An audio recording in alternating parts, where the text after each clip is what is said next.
सती की तपस्या से संतुष्ट देवताओं का कैलाश में जाकर भगवान शिव का स्तवन करना। ब्रह्मा जी कहते हैं, नारद, एक दिन मैंने तुम्हारे साथ जाकर पिता के पास खड़ी हुई सती को देखा। वह तीनों लोकों की सारभूता सुंदरी थी। उसके पिता ने मुझे नमस्कार करके तुम्हारा भी सत्कार किया। यह देख लोक लीला का अनुसरण करने वाली सती ने भक्ति और प्रसन्नता के साथ मुझको और तुमको भी प्रणाम किया। नारद, तदनंतर सती की ओर देखते हुए हम और तुम दक्ष के लिए दिए हुए शुभ आसन पर बैठ गए। तत्पश्चात मैंने उस विनयशीला बालिका से कहा, सती, जो केवल तुम्हें ही चाहते हैं और तुम्हारे मन में एकमात्र जिनकी कामना हो, उन्हें सर्वज्ञ जगदीश्वर महादेव जी को तुम पति के रूप में प्राप्त करो। शुभ है जो तुम्हारे सिवा किसी दूसरे स्त्री को पत्नी के रूप में न ग्रहण कर सके और न करते हैं, न भविष्य में ग्रहण करेंगे। वे ही भगवान शिव तुम्हारे पति हो, वे तुम्हारे ही योग्य हैं, दूसरे के नहीं। नारद, सती से ऐसा कहकर मैं दक्ष के घर में देर तक ठहरा रहा। फिर उनसे विदा ले मैं और तुम दोनों अपने अपने स्थान को चले आए। मेरी बात को सुनकर दक्ष को बड़ी प्रसन्नता हुई। उनकी सारी मानसिक चिंता दूर हो गई और उन्होंने अपनी पुत्री परमेश्वरी समझकर गोद में उठा लिया। उस प्रकार कुमारोचित सुंदर लीला विहारों से सुशोभित हुई भक्त वत्सला सती, जो स्वेच्छा से मानव रूप धारण करके प्रकट हुई थी, कौमारावस्था पार कर गई। बाल्यावस्था बिताकर किंचित युवावस्था को प्राप्त हुई सती अत्यंत तेज एवं शोभा से संपन्न हो संपूर्ण अंगों से मनोहर दिखाई देने लगी। लोकेश दक्ष ने देखा कि सती के शरीर में युवा अवस्था के लक्षण प्रकट होने लगे हैं। तब उनके मन में यह चिंता हुई कि मैं महादेव जी के साथ इनका विवाह कैसे करूं। सती स्वयं भी महादेव को पाने के लिए प्रतिदिन अभिलाषा रखती थी। अतः पिता के मनोभाव को समझकर वे माता के निकट गईं।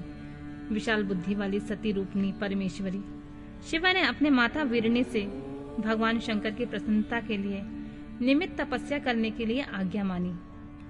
माता की आज्ञा मिल गई। अतः दृढ़ता पूर्वक व्रत का पालन करने वाली सती ने महेश्वर को पति के रूप में प्राप्त करने के लिए अपने घर पर ही उनकी आराधना आरंभ की। आश्विन माघ में नंदा, प्रतिपदा, शती और एकादशी तिथियों में उन्होंने भक्ति पूर्वक गुड़ और भात और नमक चढ़ाकर भगवान शिव का पूजन किया।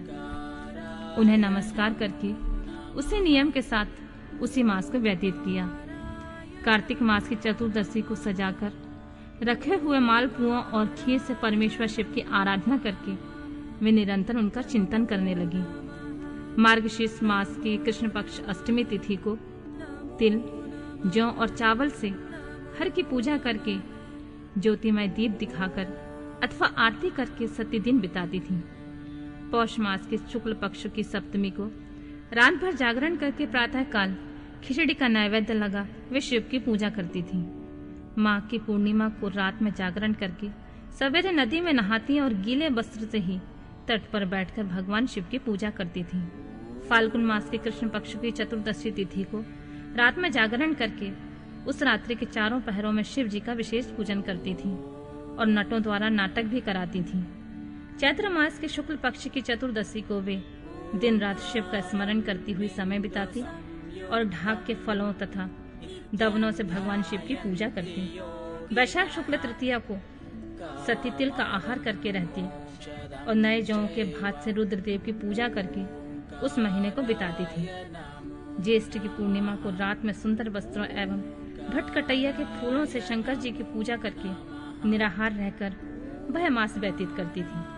आषाढ़ के शुक्ल पक्ष की चतुर्दशी को काले वस्त्र और भटकटैया के फूलों से रुद्रदेव के पूजन करती थी।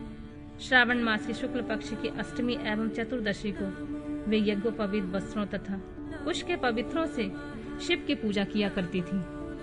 भाद्र मास के कृष्ण पक्ष की त्रयोदशी तिथि को नाना प्रकार के फूलों और फलों से शिव का पूजन करती।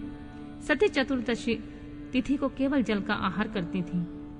भांति भांति के फूल, फलों और उस समय उत्पन्न होने वाले अन्नों द्वारा शिव की पूजा करती और महीने भर अत्यंत नियमित आहार करके केवल जप में लगी रहती थी। सभी महीनों में सारे दिन सती शिव की आराधना में संलग्न रहती थी। अपनी इच्छा से मानव रूप धारण करने वाली वे देवी दृढ़ता पूर्वक उत्तम व्रत का पालन करती थीं। इस प्रकार नंदा व्रत को पूर्ण रूप से समाप्त करके भगवान शिव में अनन्य भाव रखने वाली सती एकाग्रचित्त होकर बड़े प्रेम से भगवान शिव का ध्यान करने लगी तथा उस ध्यान में ही निश्चल भाव से स्थित हो गईं। मुने, इस समय सब देवता ऋषि भगवान विष्णु और मुझको आगे करके सती की तपस्या देखने के लिए गए। वहां आकर देवताओं ने देखा सती मूर्तिमयी दूसरी सिद्धि के समान जान पड़ती हैं। वे भगवान शिव के ध्यान में निमग्न होकर उस समय सिद्धावस्था को पहुंच गई थीं। समस्त देवताओं ने बड़ी प्रसन्नता के साथ वहां दोनों हाथ जोड़कर सती को नमस्कार किया। मुनियों ने भी मस्तक झुकाए तथा श्री हरि आदि के मन में प्रीति उमड़ आई। श्री विष्णु आदि सब देवताओं और मुनि आश्चर्यचकित हो सती देवी की तपस्या की भूरी भूरी प्रशंसा करने लगे। फिर देवी को प्रणाम करके वे देवता और मुनि तुरंत ही गिरिश्रेष्ठ कैलाश को गए, जो भगवान शिव को बहुत प्रिय है। सावित्री के साथ और लक्ष्मी के साथ भगवान वासुदेव भी प्रसन्नता पूर्वक महादेव जी के निकट गए। वहां जाकर भगवान शिव को देखते ही बड़े वेग से प्रणाम करके सब देवताओं ने दोनों हाथ जोड़कर विनीत भाव से नाना प्रकार के स्तोत्रों द्वारा उनकी स्तुति करके अंत में कहा, प्रभु, आपके सत्व, रज तथा तम नामक 3 शक्तियां हैं। उनके राग आदि वेग असहा हैं। वेद त्रयी अथवा लोक त्रयी आपका स्वरूप है। आप शरणागतों के पालक हैं तथा आपकी शक्ति बहुत बड़ी है, उसकी कहीं कोई सीमा नहीं है। आपको नमस्कार है दुर्गापते। जिनकी इंद्रियां दुष्ट हैं, बस में नहीं हो पाती हैं, उनके लिए आपकी प्राप्ति का कोई मार्ग सुलभ नहीं है। आप सदा भक्तों के उदार में तत्पर रहते हैं। आपका तेज छिपा हुआ है। आपको नमस्कार है। आपकी माया शक्ति रूपा जो अहम बुद्धि है, उसकी आत्मा का स्वरूप ढक गया है।